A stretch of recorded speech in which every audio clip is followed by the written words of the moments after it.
In 1 Corinthians chapter 10, reading verse 1, the Apostle Paul writes, "Moreover, brethren, I would not that ye should be ignorant." I do not want you to be ignorant.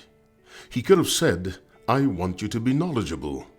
But he expresses it negatively. I do not want you to be ignorant is the same thing as I want you to be knowledgeable.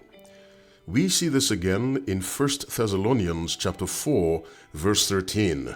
"But I would not have you to be ignorant, brethren, concerning them which are asleep." Paul says again, I do not want you to be ignorant concerning the dead who died in Christ. He could have said, I want you to be aware of what's going on. I want you to be knowledgeable. He uses a negative expression to get over the thought to them. If you look at Romans chapter 12, verse 2, he writes, "And be not conformed to this world, but be transformed." Now he uses both. Be not conformed, that's negative. Be transformed, that's positive. He could have used one or the other. He uses both negative and positive. In 1 Corinthians 15, verse 34, the very first part of that verse, he writes, "Awake to righteousness and sin not." Now, the two things are precisely the same. If a person is alive to righteousness, sin is no longer a part of the lifestyle. Awake to righteousness, he could have left it there, but he said, and sin not. So he uses the positive, awake to righteousness, and he uses the negative, and sin not. When the Bible refers to the saved as sheep and the lost as goats, Matthew 25, if you're a sheep, it's the same thing as saying you're not a goat. And if you're a goat, you're not a sheep. When the Bible tells us love your enemies, Matthew 5:44, it could have said do not hate your enemies. It would have been the same thing.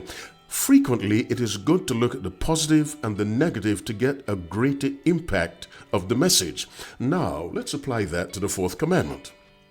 Exodus 20 from verse 8, "Remember the Sabbath day to keep it holy." That's positive. What's the negative? Do not keep any other 6 days holy.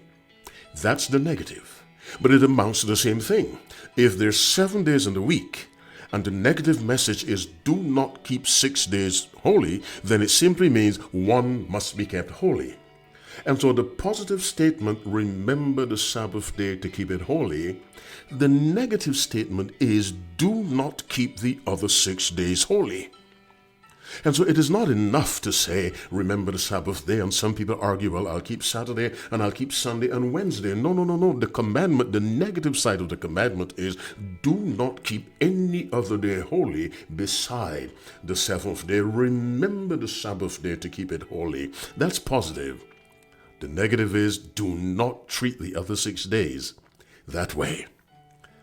My dear friend, I hope you'll apply that principle of negative and positive as you read the Bible.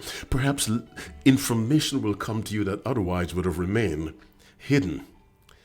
As you keep the Sabbath holy, as you contemplate making that decision, as you now realize the commandment also says, do not treat the other 6 days as holy. May the Lord bless you, doubly bless your children, as you keep the Sabbath holy and purpose in your heart not to keep any other day holy. Happy Sabbath. God bless you and doubly bless your children.